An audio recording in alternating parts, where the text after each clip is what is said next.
Setiap kali pria ini membunuh seseorang, ia mengubah mayatnya menjadi patung. Bentuknya sangat realistis dan auranya anggun, seolah ingin menunjukkan bahwa ini adalah karya seninya. Seiring waktu, jari-jari patung itu perlahan mengeluarkan cairan. Saat cairan semakin banyak, penonton baru sadar patung itu manusia hidup. Di antara kerumunan, seorang pria bermata satu tampak gelisah dan buru-buru pergi saat polisi mendekat. Setelah pemeriksaan, selain identitas korban, hampir tidak ada petunjuk lain. Ketika polisi benar-benar kehabisan akal, kasus kedua terjadi dengan metode yang sama seperti kasus pertama, dan tempat kejadian juga sangat bersih. Yang pasti, pelakunya pria atau wanita. Menghadapi tekanan opini publik yang besar, polisi merasakan tekanan untuk memecahkan kasus ini.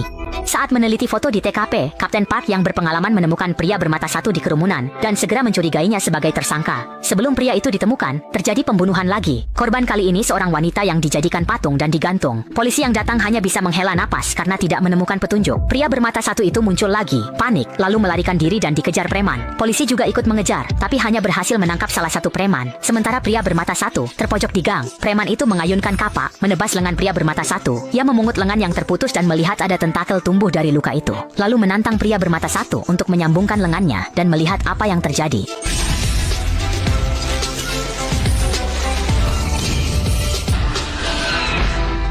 Melihat lengannya utuh kembali, preman itu tetap terkejut meski sudah menduga. Saat hendak membawa pria bermata satu pergi, tiba-tiba ia disetrum wanita dari belakang hingga pingsan. Di tempat aman, Xiao Shui mengungkapkan identitasnya. Sejak kecil, tubuhnya memang tidak bisa mati. Ia pernah jatuh dari pohon sangat tinggi dan langsung hidup kembali.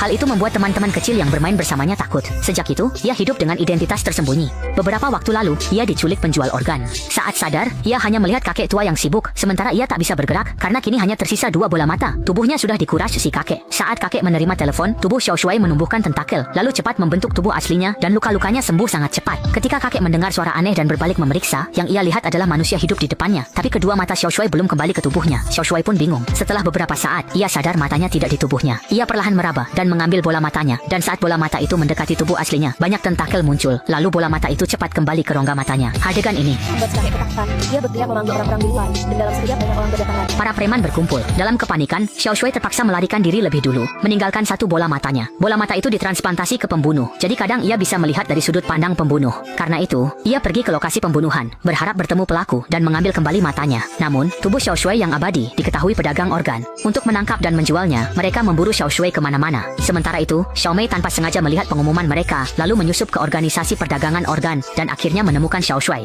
Karena dia terhubung dengan sistem itu, dia menyelidiki tubuh yang tidak bisa mati ini mungkin akibat eksperimen saat kecil. Dia meminta Xiao Shui bersama menyelidiki kebenarannya. Sekarang, Xiao Shui dan pembunuh berbagi penglihatan. Jadi ia tidak bisa membiarkan orang mati di depannya. Ia harus menghentikan pembunuh itu. Setiap kali pria itu membunuh, korban jadi patung, mayat setengah